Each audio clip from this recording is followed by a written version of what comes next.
Si tu arrives à m'expliquer comment Jésus peut être à la fois fils de Dieu et Dieu en même temps, je me convertis au christianisme. N'imaginez même pas à quel point j'aime ce genre de questions. Mais sincèrement, c'est avec joie et plaisir que je vais y répondre. Et pour y répondre, je vais prendre la parabole de l'océan. Imagine l'océan. Et l'océan, c'est quoi au juste? Eh bien, l'océan, c'est l'eau, ok? Dans cette parabole, l'eau, c'est Dieu. Et donc l'océan, c'est Dieu le Père.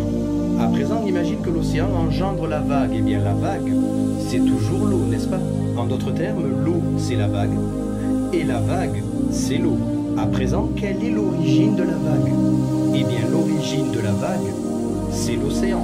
Il en va de même pour Dieu le Père et Dieu le Fils. Beaucoup de personnes, en effet, voient Jésus uniquement sous sa forme humaine, c'est-à-dire en tant qu'homme, en tant que vague.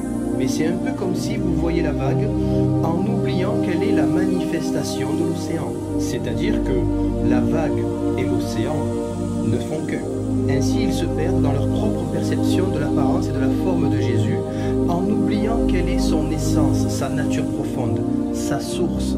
Et donc, par erreur de compréhension, ils fragmentent le Christ.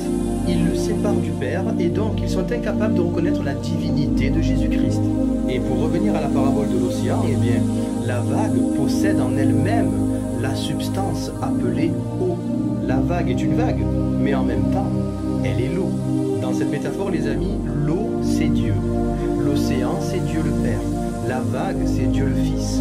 Et Dieu le Saint-Esprit, ce sont les milliards et les milliards de particules d'eau en nous, éternellement. La vague, les amis, est une forme d'eau. Donc la vague existe en forme d'eau. Donc si la vague représente Jésus et que l'eau représente Dieu, alors Jésus existe en forme de Dieu. C'est Dieu à l'état physique. Et c'est la raison d'ailleurs pour laquelle nous lisons aux Philippiens chapitre 2 versets 5 à 9. Ayez en vous les sentiments qui étaient en Jésus-Christ, lequel existant en forme de Dieu, n'a point regardé comme une proie à racheter d'être égal avec Dieu, mais s'est dépouillé lui-même en prenant une forme de serviteur, en devenant semblable aux hommes et ayant paru comme un simple homme.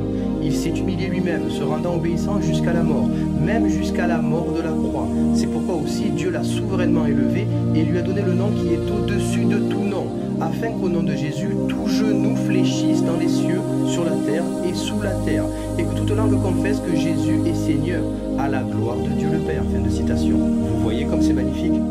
C'est comme dire que toute langue confesse que la vague est reine des reines, à la gloire de l'océan.